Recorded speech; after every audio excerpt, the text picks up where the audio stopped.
So it's Friday night in Saudi Arabia, and I'm about to head into what is basically a gigantic rave in the desert.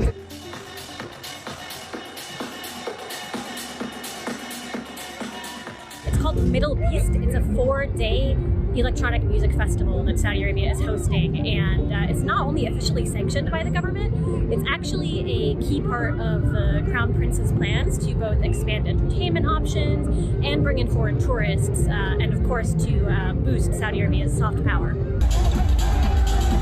So this event is honestly huge. Last night was the first night, and according to organizers, over 180,000 people attended. So if that's true, that would make it essentially bigger than the single-day attendance for a festival like Coachella. The headliners include sort of all the international artists that you might expect to see at an electronic music festival anywhere else in the world. There's David Guetta, there's Tiesto, Steve Aoki, and some Middle Eastern and Saudi artists as well. Representation is important. It feels so different when you look up at the stage and you see people that look like you playing to you. Yeah. And for me, that was on the first MDLBeast. After every set, I would go back and cry. والله الشيء يعني شيء حلو. فترة يعني كان ما في شيء حرفيا. الآن كل شيء موجود يعني ما يحتاج إنه نطلع برا ونحضر أشياء مثل هذه. صارت موجودة هنا صاروا الناس يجون هنا. Did you ever imagine that you would like see something like this in your country? Absolutely, and I'll tell you why. Because I understood that we are a developing country, you know, so we have to go through phases. Allow us progress. Allow us to represent ourselves in the way that we feel fit. We are very eager to be part of the international community, but we can't be stifled every time we try to make progress. It's honestly really difficult to fathom how much Saudi Arabia has changed over the past 5 years. So I moved here in 2015, and it was really one of the most conservative and restrictive countries in the world at the time. Women couldn't drive. There was a huge amount of gender segregation that was very strictly enforced by religious police who would kind of roam the streets, shouting at women like me to cover their hair or to wear, you know, all black instead of colors.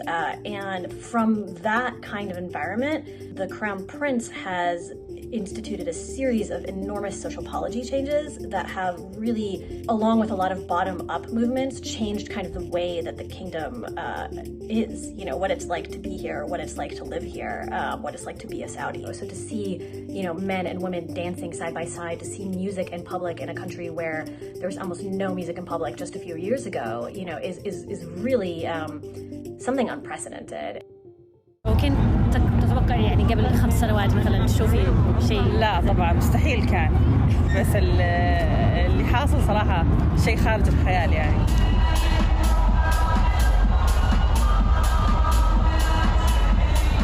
One of the other things that's also really interesting about this festival is we tend to see some degree of open kind of display of queer culture, which is very unusual here because, again, homosexuality is illegal and very much a taboo. And it's almost like this carnival atmosphere of the festival brings that out. Of course, this is absolutely not without controversy of many different kinds. I mean, first of all, many Saudis are not happy with these kinds of changes, though many are as well. And there is, as you can see by the number of people who are attending, there is a lot of support for events like this, but some people don't feel comfortable with it. They feel like it's a violation of their traditions and their religion. However, there's almost no open expression of those kinds of views because there's been, alongside the social opening that the Crown Prince has been implementing, a massive political crackdown. And so it's very little space to express dissenting views in Saudi Arabia of today. That is part of the reason why a lot of the influencers and models who attend festivals like this get a lot of backlash. So it's 1 a.m. and I'm heading out. That was a pretty crazy party. One of the things that's kind of interesting is that even though alcohol and of course any kind of drugs are still very much illegal here, there were a lot of people who were, you know, pretty visibly inebriated. You can smell marijuana in some places. So definitely this is the kind of event where things really get taken to the edge of the possibility of what could be in the new Saudi Arabia. Though it was pretty heavily male. There were definitely women, but I'd say, you know, definitely a vast majority of the people who were attending were male, which makes sense in a society that is still in a lot of ways quite conservative, and also a lot of women don't necessarily feel comfortable in a space like that. That's pretty rowdy, pretty heavily male, in a society where people are are still kind of getting used to even the idea of gender mixing. It's still pretty new. So it is just a really kind of rapid